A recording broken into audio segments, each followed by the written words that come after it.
So I think it was a little bit back.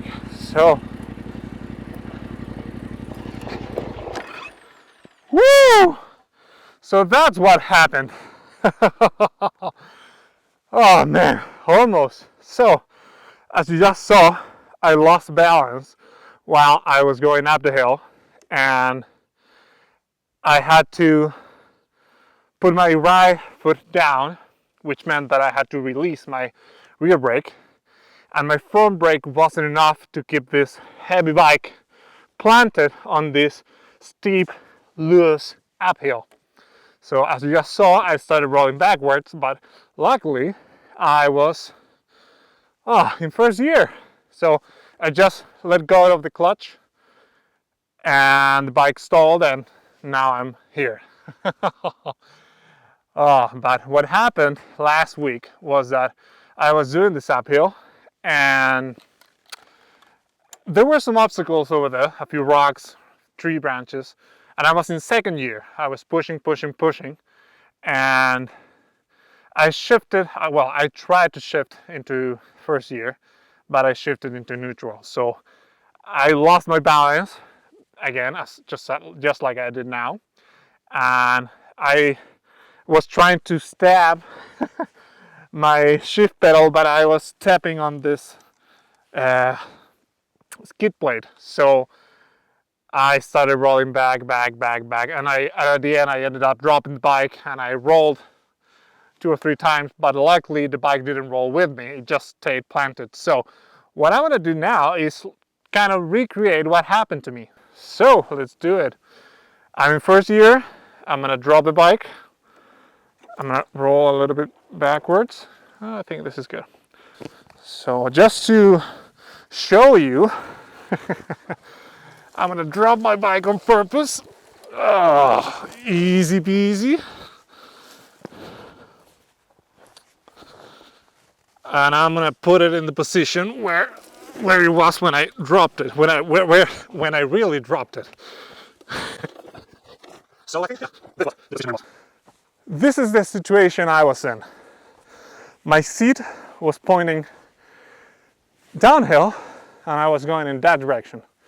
So what most people would try to do is to pick the bike up again in this position, but you will be able to see that it's really hard. Oh, crap.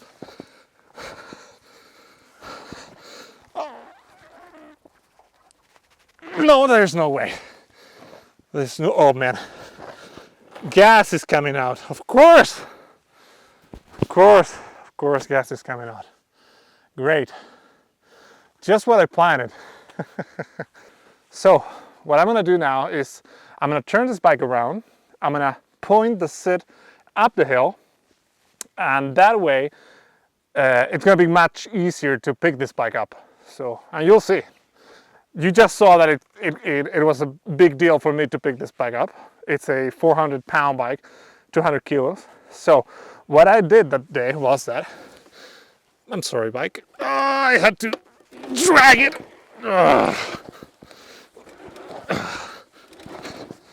Oh, that doesn't sound nice, but never mind. I had to.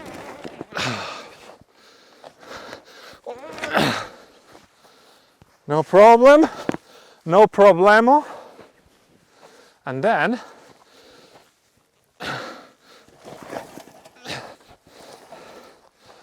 and there you go. That wasn't such a big deal. Now, why I'm trying to recreate this, well, of course, this is a soft terrain. There weren't any rocks that were gonna scratch my bike again, so there's no problem with that. But I think this is really helpful for those that are just starting to do off-road with their adventure bikes. This is really helpful because you're going to be dropping your bike quite a few times, just like I did, and I'm still doing it, as you can see. So it's time to pick it back up. And there you go. That wasn't so bad, wasn't it? And hopefully not a single scratch. We're good to go. So I'm just gonna try to point my front wheel a little bit further downhill, and then I'll be just good to go.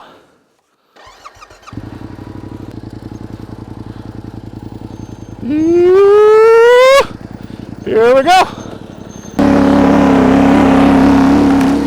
Here, I'm just going to show you a little bit of the trail that I was riding on. So it's really dry, loose, lots of turns, left, right, left, right, left, right. And since it's so dry, there are some spots that are really sandy. So for an enduro bike, this trail is easy peasy, no problem. But for an adventure bike, it takes a little bit more effort. Also, over there at the end, you'll be able to see the place where I went camping with my Tenere 700. And to end this video on a fun note, what you're gonna see next is me riding this hill on my Tenere 700.